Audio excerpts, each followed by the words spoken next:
cương giải xong hết rồi. Đấy, chứ không phải ấy đâu, không phải đám nào bác được gì đâu.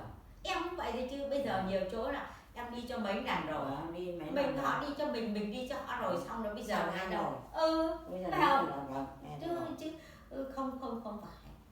Còn giờ họ mời đám cưới thì họ đi 300, mình đi 200. Ví dụ không bắt không, tất nhiên bây giờ nuôi ở trên hạng giờ đi 500, mình đi 500 thật, nó đi 500 1 triệu kể mà họ đi 300 nữa thì bác cứ đi, không có 100 cũng được. Bây giờ đến cái hoàn cảnh bác có phải là bác ai bác cũng mời ở đâu. Bây giờ như con nhà Ngọc đây, bác cưới bác mời gì chúng nó.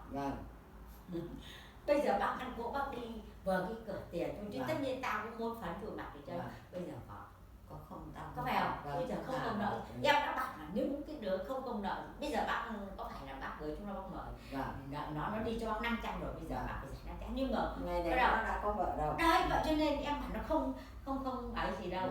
Ví dụ như cái Phương Chí nó cưới con nó nào nó mời nó đi 500 rồi, bây giờ bắt buộc nó phải đi 500. Hay là nó còn con nó đấy nó phải đi 1 triệu. Nhưng bây giờ như chị em mình nhá, như bà Hỷ thì bà mai bà đi 300 nhưng bà còn cô Thu.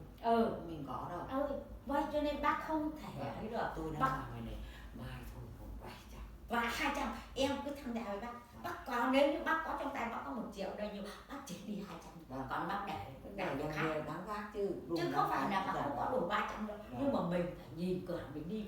Nó thật với hoàn cảnh. Nhưng mà cũng không ai họ đi hơn. Nhưng tầm mình bây giờ nó thật, những cái đứa nó chưa công nợ gì chúng nó là niệm mới đi 200 thoải mái vào miệng mình ăn được bác Kim ạ. Chứ không phải gì tòi lên bạn. Mà nó hay bảo là họ đi, họ cứ bảo là đi để mai cưới con họ gửi vào đấy. Em có vậy mà. Lúc cưới mình có điều kiện mời đến bậc không mời thôi. Còn tôi ăn cỗ thì đi bữa tiền mà theo cái thời buổi ý rồi. Không vậy. Em có ngây ngoài. Ngây ngoài lấy gì mà ngây ngoài. Không còn đấy hôm nào thì là 2 cái đám cưới thì chồng mình mới cho. Đấy. Còn cái theo thì nó đi ra 300. Còn của nó đi 500. Còn trên này nó đi 500 đó. Nó đi tới 500 nhưng mà anh chị cho lại bảo là gửi chúng mang về cho biếu lại bà. Nhất của bà rồi biếu lại bà. Thì chắc bên ngoài Cưới nhà con cái nhưng mà mình thì có một ít thời nó lấy tiền. Còn cái thon cũng không, cái thanh cũng không. Cái ở cái thời với cái cận chúng nó kinh tế nó ấy hơn thì nó lấy được, còn bình thường cũng không. Thanh cưới 3 đứa con cũng không, cái thời thì ở cái thọ không. Thôi mới cưới một đứa mai đến là cò. Nó cưới này nọ chẳng đấy rồi, một mình nó đến cái tuổi già. Cho nên nó bây giờ là dần rồi là đình đám nó cũng ít đi rồi mà. Cháu nha, em như cái hôm bà Sứ bà chết nha, bà nghĩ sổ em nhiều sổ, em nghĩ coi như cái mây bà cũng hết rồi, không biết bà Huê Tý thì cũng hết rồi, xong rồi bà Phượng Trư cũng hết rồi. Đấy, vậy thì em bảo là bây giờ là mình nó nhẹ như bao nhiêu. Bây giờ em còn nặng đô nhất, bà nặng là 1, ông Quỳnh 2. Nó nhiều sợ. Ông bảo ông Quỳnh 60 năm. Toàn nó đứa đi 500 đi 300. Còn nhà bà nặng này thì nhà Tị Nguyễn đi 300, nhà Huỳnh đi 500. Còn những cô con gái 200. Thì xong là em hôm nào thì dạ cô nào 200 rồi. Nhưng mà mai mẹ nó chết thì đây thì con bà nặng đây.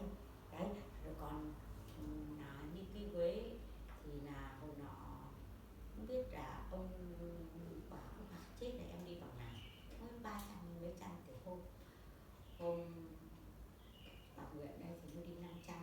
Thì là biết nó mai bà nặng chết trước hay là bà Hà chết trước này em đặt 500. Xong là người đến người về sau là thì em chỉ đi 200 thôi. Đấy mình giải cái 500. Đấy, vậy là với lại nhà Tịnh Biến là 300. Cô đi 200. Thì em nhầm nó bảo hai con trai là 800, một người 500, một người 300 là 8. Biết bốn cô con gái, mỗi cô 200 nên 2,6 triệu. Đấy nó còn nặng. Rồi còn nhà họ Quỳnh, ông bà Quỳnh là cái nhiều. Phải đi to. Rồi còn đấy nhiều nặng nhiều sổ nặng quá. Quá rồi. Đấy, nhà chị kiểu gì thì bà nặng cái đây thì cũng phải có chứ. Đấy nó cũng nặng đâu không vậy. Còn ông Quỳnh em mà nặng với bà Phúc trong kia nhà em, nhưng mà toàn người 100 thôi. Bà Phúc thì các